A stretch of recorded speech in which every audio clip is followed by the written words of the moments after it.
ஒரு மனிதனுடைய வாழ்க்கையில் நிறைய வேறுபாடுகள் ஏற்படுத்தும். ஒட்டி பிறந்த இரட்டை குழந்தைகள் பிறந்தாலுமே ஒருத்தருடைய மனிதனுடைய ரேகை மட்டும் இப்போது மாறுபடும். இப்போ நம்ம பிறப்புலேருந்து இறப்பு வரைக்கும் கண்டுபிடிக்க முடியுமா? ஏன்னா 13 வயதுலேருந்து ஒரு மனிதனுடைய ரேகை பலன் அப்படிங்கிறது தெளிவாக இருக்கும். அந்த ரேகை கிடைச்சுன்னா அந்த 13 வயதுலேருந்து அவங்களோட ஆயுள் எந்த வயது வரைக்கும் இருக்கு. முன் பிறப்பினுடைய கர்மாவின் அடிப்படையில் தான் இந்த மனுஷ பிறப்பு எடுக்கிறாங்க. அந்த கர்ம வினையுடைய பாவ சாபங்கள் இந்த பிறப்பில் ஏதாவது ஒரு வழிமுறை இருக்கா அப்படின்னு அவங்க தேடணும். ஆன்மீகம் நேயர்களுக்கு வணக்கம். ஸோ இன்னைக்கு நம்ம எங்க இருக்கோம் அப்படின்னு பாத்தீங்கன்னா வைத்தீஸ்வரன் கோயில தான் இருக்கோம். இந்த ஊர்ல நாடி ஜோதிடம் ரொம்பவே பிரபலம் அப்படின்னு சொன்னாங்க. அதனால நம்ம நாடி ஜோதிடத்தை நோக்கி நம்ம போக போறோம்.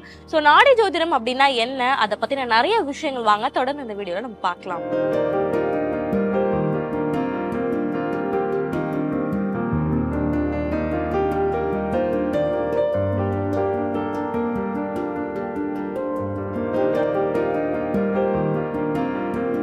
இப்போ நம்ம எங்கே இருக்கோம் அப்படின்னு பார்த்தீங்கன்னா குருஜி ரமேஷ் அவர்களுடைய அகஸ்திய மகாசிவ துல்லிய நாடி ஜோதிட நிலையத்துக்கு தான் வந்திருக்கோம். ஸோ வாங்க அவங்க கிட்டவே நம்ம நிறைய விஷயங்கள் கேட்டு தெரிஞ்சுக்கலாம்.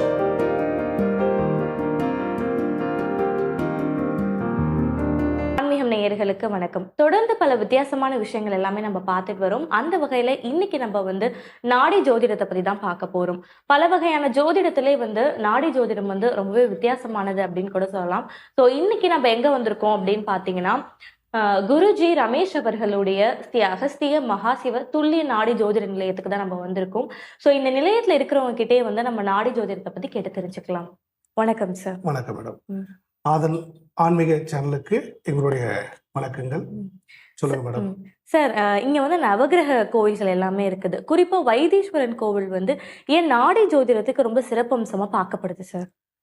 பொதுவாக நவகிரகங்கள்ல இந்த செவ்வாயினுடைய ஸ்தலம், செவ்வாய் என்பது அங்காரகன் சொல்லக்கூடிய இந்த ஸ்தலம். அது இந்த ஸ்தலத்தில் அங்காரகன் சொல்லக்கூடிய அந்த பகவானுக்கு தொழுநோய் ஏற்படும் பொழுது சிவன் பார்வதி ஔஷதம், அதாவது மருந்து கொடுத்து அதை சரி செய்தனால் அந்த ஆலயத்தின் பெயரே வைத்தியநாத சுவாமி.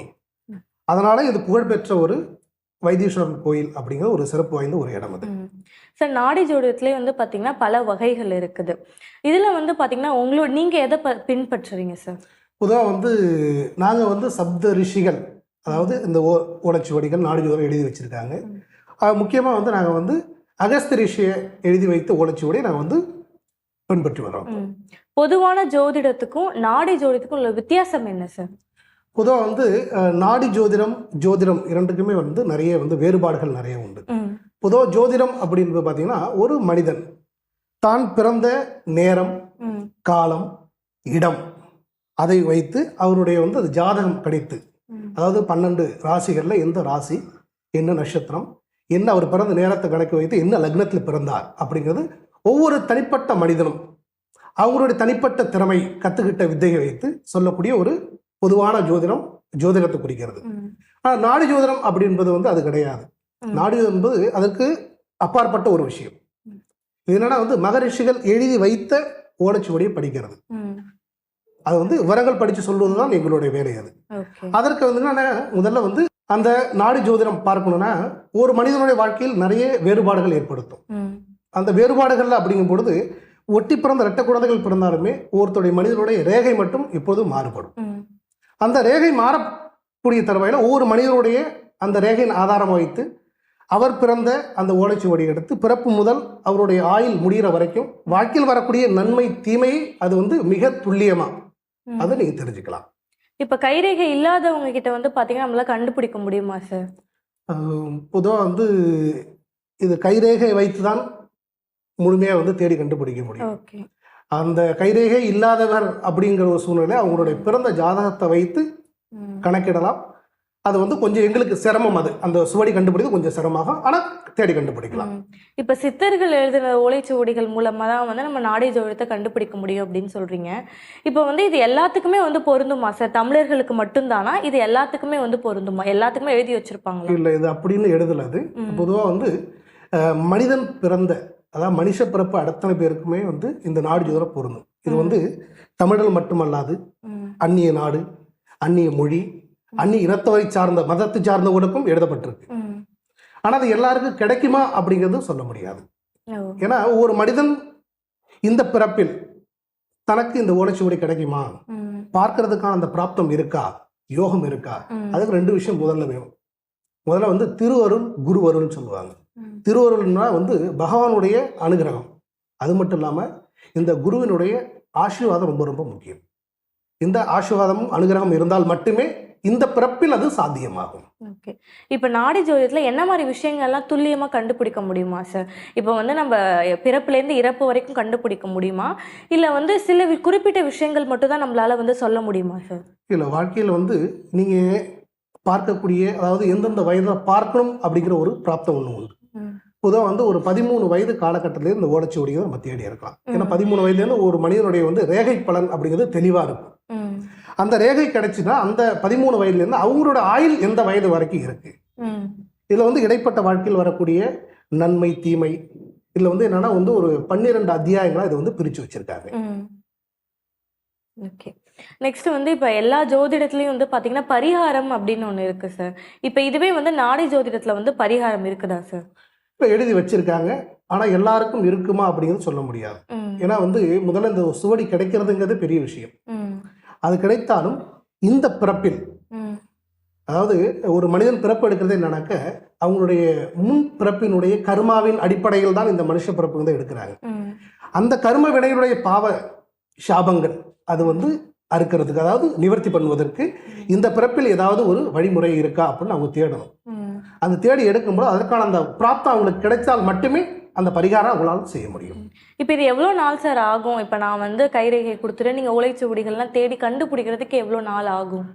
வந்து நீங்கள் ரேகை கொடுத்தீங்கன்னா குறைஞ்ச வந்து எங்களுடைய அலுவலகத்தில் வந்து குறைஞ்ச வந்து ஒரு 13 பேர் நாங்கள் வந்து இந்த ஓலைச்சுவடி வந்து குருஜி ம். எல் ரமேஷ் குருஜி அவர்களுடைய ஆசீர்வாதத்தில் இந்த அலுவலகத்தை நாங்கள் வந்து பணியாற்றிக்கிட்டு இருக்கோம். இது வந்து சப்த ரிஷிகளுடைய நாடிகள், ஒவ்வொருத்தரும் ஒவ்வொரு விதமான நாடிகள் படிக்கிற ஆள் இருக்காங்க. ம். சப்போஸ் உங்களுக்கு வந்து எதில் உங்களுக்கு தேவையோ அந்த நாடிகள் எடுத்து நாங்கள் படிப்போம்.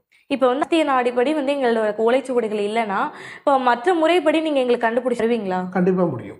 Okay sir. அது என்னன்னாக்கா வந்து அதான் சொன்னோம் இல்லையா, எங்களுடைய அலுவலகத்தில் வேலை பார்க்குறாங்க, அது ஒரு 13 பேர் இருக்கும். ஒவ்வொருத்தரும் ஒவ்வொரு நாடிகள், அதாவது சப்த ரிஷிகளோட நாடிகள், அது வந்து சித்தரால் எழுதப்பட்ட அந்த சுவடிகள்லேருந்து உங்களுக்கு எந்த முதல்ல நான் வந்து அகஸ்திய ரிஷிகளை அவங்க எழுதி வச்சு சுவடி தான் நம்ம செக் பண்ணுவோம். ம். அதில் அந்த சுவடிகள் கிடைச்சிடுச்சுன்னா அதில் உங்களுக்கு பார்த்து விவரத்தை சொல்லிவிடுவோம். உங்களுக்கு இல்லை அதில் கிடைக்கல வந்து ஒரு 4-5 சுவடி வரைக்கும் தேடி உங்களுக்கு அதில் அந்த ஓலை உங்களுக்கு ஒத்து வரலை அப்படிங்கிற பட்சத்தில் எங்களுடைய முயற்சியினாலேயே எங்களோட அலுவலகத்திலே உங்களுக்கு அதை பார்த்து நாங்கள் சரி செய்து கொடுப்போம். இப்ப என்னுடைய கைரேகையை வச்சு என்னுடைய குடும்பத்தாருடைய பொது பலன்களும் சொல்ல முடியுமா சார்? அது வந்து இந்த நாடி ஜோதிடத்துல சாத்தியமா? கண்டிப்பாக சாத்தியம் அது. ம். ஏன்னா வந்து ஒரு மனிதன் பார்க்கும்போது அவங்க குடும்ப சம்பந்தப்பட்ட அனைத்து விவரங்களும் கண்டிப்பாக சொல்லுவாங்க. ம். அதாவது பெற்றவங்களை பற்றி சொல்லுவாங்க, கூட பிறந்தவங்களை பற்றி சொல்லுவாங்க, ம். அவங்களுடைய வாழ்க்கையில் பிறப்பு பற்றி எல்லா விஷயம் சொல்லியிருப்பாங்க. ஆனாலும் இந்த பிறப்பில் என்னன்னாக்க ஒவ்வொரு மனுஷருக்கும் தனிப்பட்ட ரேகைங்கிறது உண்டு. பொதுவாக உங்களுடைய வாழ்க்கையை நீங்கள் தெரிஞ்சுக்கணும்னா உங்களுடைய தனிப்பட்ட ரேகை வைத்து உங்களுடைய வாழ்க்கையை முழுவதும் நீங்கள் தெரிஞ்சுக்கொள்ளும், அது முழுமையான ஒரு விஷயம் பூர்த்தியாகும் அதில் உங்களுக்கு. இப்ப இந்த முன் ஜென்மத்துல நடந்த விஷயங்கள் எல்லாமே நம்மளால கண்டுபிடிக்க முடியுமா அந்த ஓலைச்சுவடிகள் மூலம்? கண்டிப்பாக முடியும். ம். ஏன்னா வந்து முன்பிறப்பில் வந்து 13வது அத்தியாயம் ஒன்று இருக்கு. அது வந்து சாந்தி ம். அத்தியாயம்னு சொல்லுவாங்க. அந்த அத்தியாயங்களை எடுத்து படிக்கும்பொழுது உங்களுடைய முற்பிறப்பினுடைய பலன் என்ன, ம். அதாவது முன் ஜென்ம நீங்க எங்க பிறந்தீங்க, ம். எங்க வாழ்ந்தீங்க, ம். யாராருக்கு குழந்தையா பிறந்தீங்க, அது ஆணா பெண்ணா, ம். அந்த பிறப்பில் நீங்க செய்த நன்மை என்ன, பாவம் என்ன, அந்த பாவத்தின் அடிப்படையில் இந்த பிறப்புல உங்களுக்கு ஏதாவது தடைகள் ஏற்படுதா, ம். சில நன்மை ஏற்படுதா, ம். அதனால் வரக்கூடிய சில சங்கடங்கள் குறைபாடோ ம். கர்மாவினுடைய அந்த தீமை போக்கு ஏதாவது வழி இருக்கான்னா அதில் வந்து அதை தேடும்போது தான் அது கிடைக்கும். அது இப்ப வந்து முன் ஜென்மத்துல கர்மா போக்குறதுக்கான பரிகாரங்கள் எல்லாமே நீங்க சொல்லுவீங்களா சார்? அதான் முன்னாடியே சொன்னோம் இல்லையா, அவங்களுக்கு வந்து அந்த சுவடி எழுது, ஏன்னா எல்லாருக்கும் அது எழுதப்படலாது. ஓகே. ஏன்னா பார்க்குற எல்லாருக்கும் இந்த ஓலைச்சுவடி கிடைக்காது. ம். கிடைக்கிற எல்லாராலையும் இந்த பரிகாரத்தை பூர்த்தி பண்ண முடியாதுங்கிற ஒரு சூழ்நிலை ஒன்று இருக்கு. ம். அதெல்லாம் மீறி செய்யும்போது அதனுடைய பலன்கள் அவங்களுக்கு முழுசா வந்து சேரும். இப்போ வந்து எனக்கு ஒரு திருமணம் நீண்ட நாள் ஆகல, இல்லை எனக்கு தொழிலில் முன்னேற்றம் இல்லை அப்படிங்கும்போது நாங்கள் நாடி ஜோதிடத்தை வந்து தேடி வந்தோம் அப்படின்னா அதுக்கான ஒரு பலன் எங்களுக்கு கிடைக்குமா?